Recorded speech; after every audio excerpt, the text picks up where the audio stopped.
Hey, what's going on, everybody? Welcome back. I'm over here at Islands of Adventure today because it's a very special day for this park. On this day 20 years ago, this place opened to the public. It's its 20th birthday, so I'm here today to celebrate. And so what I'm going to be doing is I'm going to be walking around the park and I'm going to be showing you guys some of the original opening day attractions, as well as some of the attractions that were on opening day but that are not here anymore. So we're going to learn a little bit of history today and have some fun around the park. And guys, right now in Orlando, it is super hot. Check this out. It's currently 99 degrees, feels like 100, and there's a 0% chance of rain today. And that's how it's been for like the past 3-4 days. It's just been super hot out here.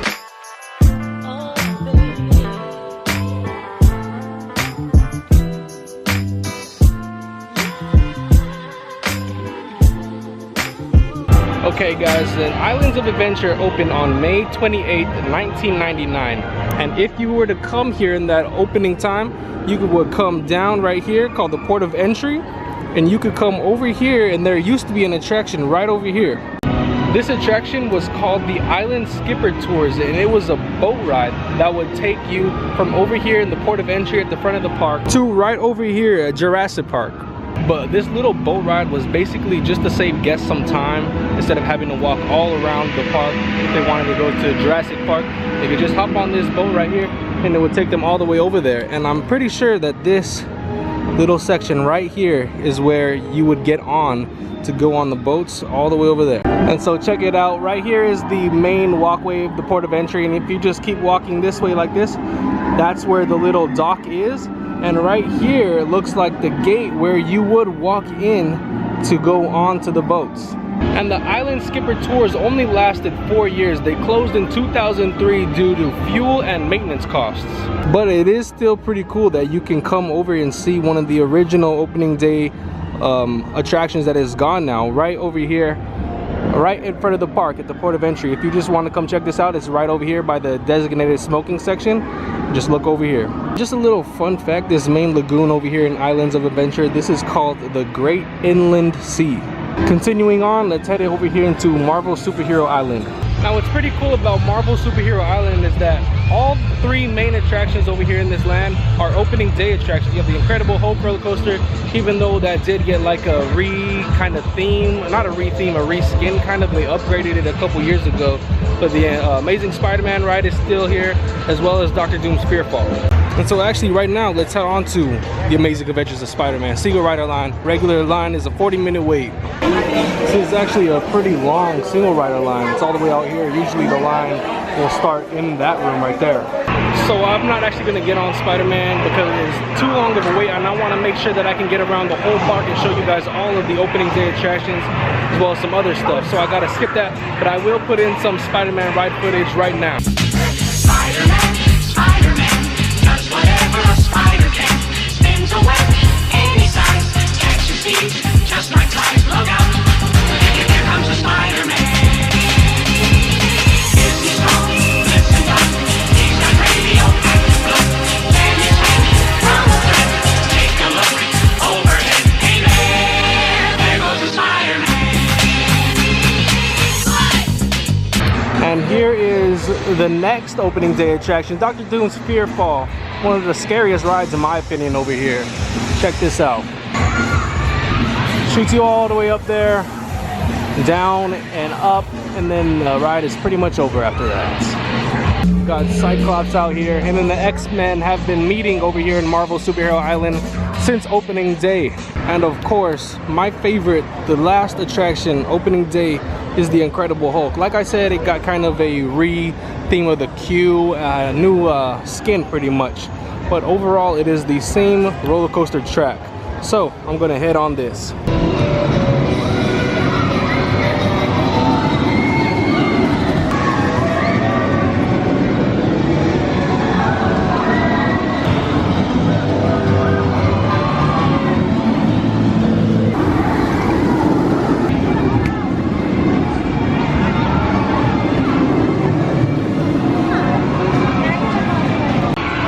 ride. When I was on it, my eyes were like squinted shut. They were like shut the whole time because it's so bright out here today. I couldn't even see anything. All right, let's continue on to Toon Lagoon. So the first thing that we come across over here in Toon Lagoon for the opening day attractions is the Toon Lagoon Amphitheater. And now nothing is here right now, and I have never been inside, but for opening day there was a show called Pandemonium Cartoon Circus, and it was where you could see your favorite cartoon and comic strip characters perform live on stage. And so I'm guessing that it was some of the cartoons from over here in Toon Lagoon, like probably Popeye and all those other characters. They would come over here and do some kind of performance. And Toon Lagoon is kind of like Marvel Superhero Island.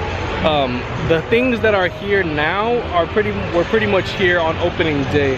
Popeye and Bluto's Bilge Rat Barges was an opening day attraction, as well as Dudley Do-Right Ripsaw Falls. And so did you guys know that there was actually a Islands of Adventure preview center over at Universal Studios where the Revenge of the Mummy roller coaster is now?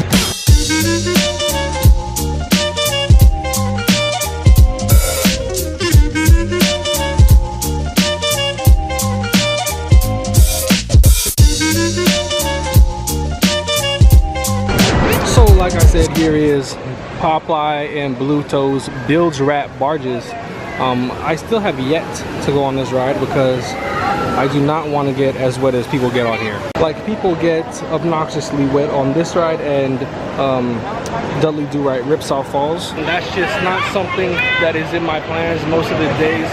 So one day I'm going to come over here with the main purpose of riding the water rides. I have been on Ripsaw Falls, but I've never been on this one. But I'm going to come here one day with the purpose of riding these water rides. But I wonder which ride you get wet on more. Is it Ripsaw Falls or is it Popeye and Bluto's Bilge Rat Barges? I know when I went on this ride, it felt like I just jumped straight into the water and came right out. I wonder how the other one is. I know you get crazy wet on it too though. And as we exit Toon Lagoon and head over here, we enter this little tiny land called Kong Reign of Skull Island. It's basically just the little land just for the ride Kong. But of course this is not an opening day attraction. It's not an opening day land because this ride just got built a few years ago. And you know how I've been saying that, oh, this land is pretty much the same as it was back when it opened? Well, that's just pretty much every land over here. Marvel Superhero Island, Toon Lagoon, Jurassic Park, and Seuss Landing. The only one that isn't pretty much is the Lost Continent. So pretty much overall in the grand scheme of the park, not much has changed. The biggest thing, of course, is the Wizarding World of Harry Potter. But here we have Jurassic Park River Adventure, an opening day attraction that I'm going to get on right now. So since I can't go on this ride with you guys, picture me, that's me right there. One of the things I love most about Universal is I love how they have a single rider for pretty much every ride. Just skip the whole 40-minute wait, coming right on. Guys, what the heck? I got super wet on that ride. Can you tell? Look at my shirt. It's super wet. Like I got soaked on my right side. Never gotten that wet on that ride. I feel like when it's like super hot outside, somehow, I don't know, but the water rides seem to get you more wet. Like they turn up the wetness or something. I know they probably don't, but that's just how it feels like. And guys, right over here in Jurassic Park, you have the Raptor encounter. And actually for the opening day, and I don't know when it switched, but it used to be the Triceratops encounter. So you wouldn't meet a raptor, you'd meet a Triceratops. Maybe it was when the new Jurassic World movie came out, because I know that those dealt a lot with raptors. So I'm not really too sure when that switched over.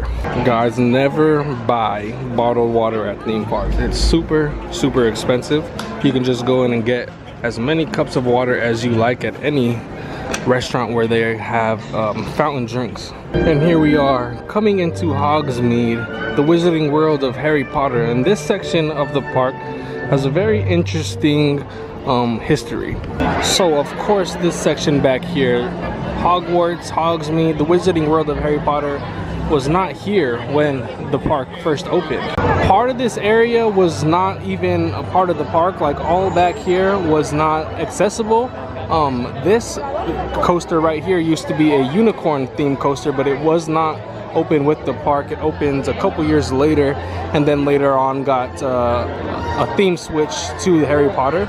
And then this section over here, Hogsmeade, and back towards the Hogsmeade station, that was part of the Lost Continent. The Lost Continent used to be huge. So the Lost Continent consisted of 3 different areas.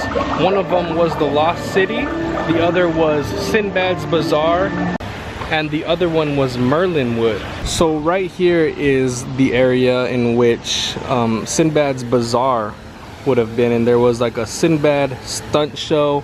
And pretty much all that is left of it today is this little area over here where you can pretty much just smoke. They have like a pet walking place over there, and just come relax back here. Really, this is like a really cool area, but there's literally nothing back here. And then you have the Mystic Fountain right here that will like talk to you and spray the kids and whatnot. But yeah, there's not too much stuff back here. And this section over here by the Hogsmeade station and over here into Hogsmeade, this was known as Merlinwood.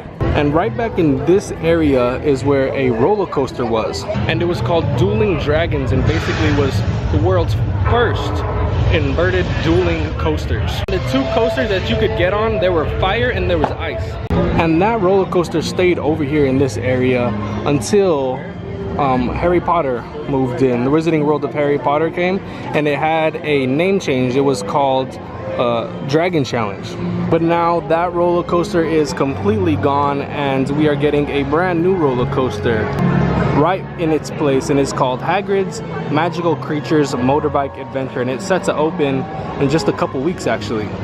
But I want to talk a little bit about the original Lost Continent and the Dueling Dragons roller coaster. And I plan on making a full history video about this, but this is just going to be like a little summary. And before we talk about this, we have to go all the way back to before Animal Kingdom was opening, when they were in the planning stages of Animal Kingdom. In the original concepts for the park, there was a section of the park called Beastly Kingdom. If you're familiar with Animal Kingdom, it's where Avatar Land is now. And Beastly Kingdom would be themed all around animals that never existed, imaginary animals. And in Beastly Kingdom, there would have been 2 distinct sections. There was going to be a good section and a bad section. In the good section, there was going to be a little attraction that was basically a walk-through maze, and then at the end of the maze you would find a unicorn. Pretty much it was going to be things around unicorns. And then the other attraction was going to be the main attraction, and it was themed around dragons. And I believe this attraction would have been called Dragon's Tower. And so basically you were going to get on these bats. It was going to be an inverted coaster, so you would have gotten in these bat type ride vehicles, and you would have flown around in a tower where a dragon was guarding the treasure, pretty much. And so once you finished riding, there was going to be a fire-breathing dragon waiting for you. So of course Beastly Kingdom never was built, and I'll get into more of why in my full history video on Beastly Kingdom. So basically it was never built, and the Imagineers that were working on Beastly Kingdom actually ended up coming over here to work for Universal. And so when Universal was building and planning Islands of Adventure, they were working on the roller coaster over here, and they would call it Dueling Dragons. And then just a short amount of time later, the Flying Unicorn attraction opened up. It's called the Flight of the Hippogriff now over in Wizarding World of Harry Potter. But yeah, so basically the Imagineers that were working on Beastly Kingdom, they were working on the walk-through maze for the Unicorn attraction, as well as the Dragon Tower roller coaster that was supposed to be in Beastly Kingdom. So they basically came over here and made Dueling Dragons roller coaster, as well as the Flying Unicorn roller coaster. I just thought that was really interesting how that part of the park never succeeded at Animal Kingdom, but the Imagineers that were working on it basically came over here to Universal, and they basically used their ideas over here. There's a lot of reasons why Disney and Universal are kind of always intertwined with each other. It was also said that a lot of the little details that were going to be put in Beastly Kingdom are actually here in the Lost Continent. I don't know if they're still here because most of the Lost Continent is gone now, but yeah, that's what they said, possibly back in the original days of this place. And wait a second, I just came in over here into this gift shop in Lost Continent, and look, you can actually get a dragon shirt. It's kind of like the fire and ice roller coaster that they had. They have some more shirts as well, and they actually also have unicorn shirts. So that's kind of cool. They're paying homage to the old attractions that were here.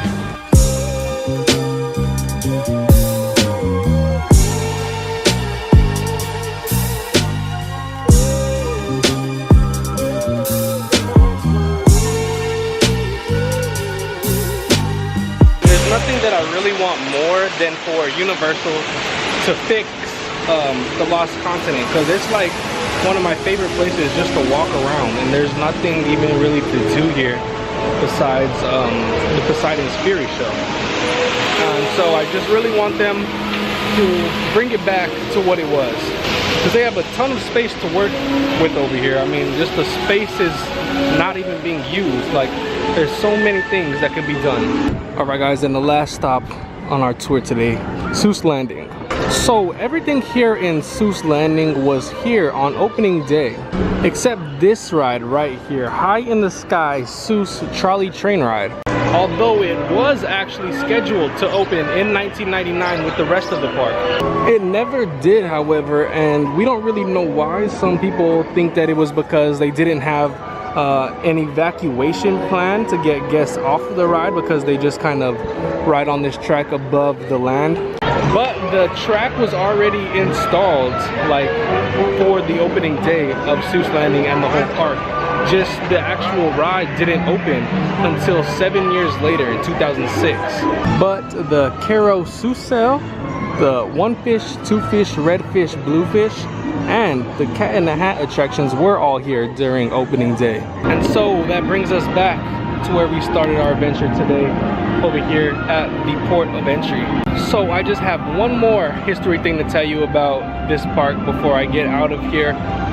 Back when they were planning this park, they started to actually plan this park back in 1993, just a couple years after Universal Studios Florida opened up. And originally they were going to call this park Cartoon World, because in each land it was going to be based around different cartoons, and those cartoons ranged from having a DC superhero themed land. They were going to have a whole Gotham City style thing going on, but we got Marvel Superhero Island instead. And of course they were planning a Seuss Landing, which we did get. But then in 1993 a movie called Jurassic Park opened, and Universal knew that they had to incorporate Jurassic Park somehow within their new park. So we got Jurassic Park, we got the Lost Continent, and everything else around here over at Islands of Adventure. But that is gonna do it for me over here at Islands of Adventure today for its 20th birthday. We just celebrated Animal Kingdom's 21st birthday. Now we're celebrating Islands of Adventure's 20th birthday. And then in a couple weeks, we're gonna go celebrate Universal Studios' birthday. So it's a pretty good day today. We walked around the whole park. We checked out some history, some cool facts that I didn't know before today. And so if you guys enjoyed the video, make sure to give it a thumbs up. Share it with a friend, share it with somebody who likes theme parks, Universal, Disney, all that stuff. And I hope you guys enjoyed the video. Thank you very much for watching. It's kind of fun to do the impossible. I'll see you guys on the next video.